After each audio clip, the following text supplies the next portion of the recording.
કેશોદ ખાતે નીલકંઠ મંદિરના પટાંગણમાં સર્વ હિન્દુ સમાજના લોકો સાથે મળી મૌન સ્વરૂપે કેશોદના રાજમાર્ગ પર ફરી અને સરહદ ચોક ખાતે પહોંચી સર્વે લોકોએ બાંગ્લાદેશ ખાતે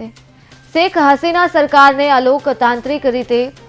બરખાસ્ત કર્યા પછી હિન્દુ સમાજ પરના અત્યાચારમાં ખૂબ જ વધારો થયો છે તેમજ હિન્દુના ધાર્મિક સ્થાનોને નિશાન બનાવી તોડફોડ કરવામાં આવી રહી છે તો હિંસા અને હત્યાના બનાવોમાં ખૂબ જ વધારો થઈ રહ્યો છે।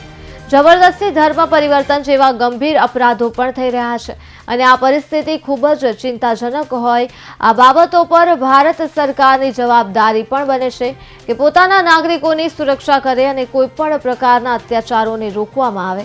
અત્યારના વિરોધમાં ઇસ્કોન મંદિરના પૂજ્ય સંત શ્રી ચિન્મય કૃષ્ણદાસજીના નેતૃત્વમાં શાંતિપૂર્ણ વિરોધ કરતા હિન્દુઓ પર પણ અત્યાચાર કરી પૂજ્ય સંતોને ખોટી રીતે જેલમાં ધકેલી દેવામાં આવે છે જે કૃત્ય પણ અમાનવીય હોય માટે કેશોદ ખાતે સર્વ હિન્દુ સમાજ દ્વારા બાઇક રેલી સ્વરૂપે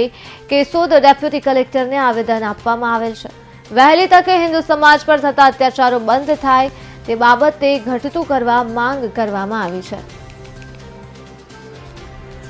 કેશોદની અંદર સમગ્ર હિન્દુ સમાજ દ્વારા એકત્ર થઈ ઘણા બધા સમયથી બાંગ્લાદેશની અંદર હિન્દુ સમાજ ઉપર જે અત્યાચારો થઈ રહ્યા છે, હિન્દુ મંદિરો ઉપર જે હુમલાઓ થઈ રહ્યા છે, હિન્દુ સમાજની બહેનો દીકરીઓને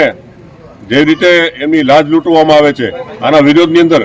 સમગ્ર કેશોદના હિન્દુ સમાજ એકત્ર થઈને આજે રેલી સ્વરૂપે મૌન રેલી કાઢી વિસ્તારોમાં ફરેલ તેમજ પ્રાંતશ્રીને કલેક્ટરશ્રીને અમે આજે આવેદન પણ આપેલ કે હિન્દુ સમાજ ઉપર જે કાંઈ અત્યાચારો થાય છે તે વહેલી તકે બંધ થાય અને ત્યાં સુખ શાંતિથી હિન્દુ સમાજ રહી શકે આ માટે થઈને આજે મોટી સંખ્યામાં ભાઈઓ તથા બહેનો આ રેલીમાં જોડાયેલા હતા। ભારત માતા કી જય।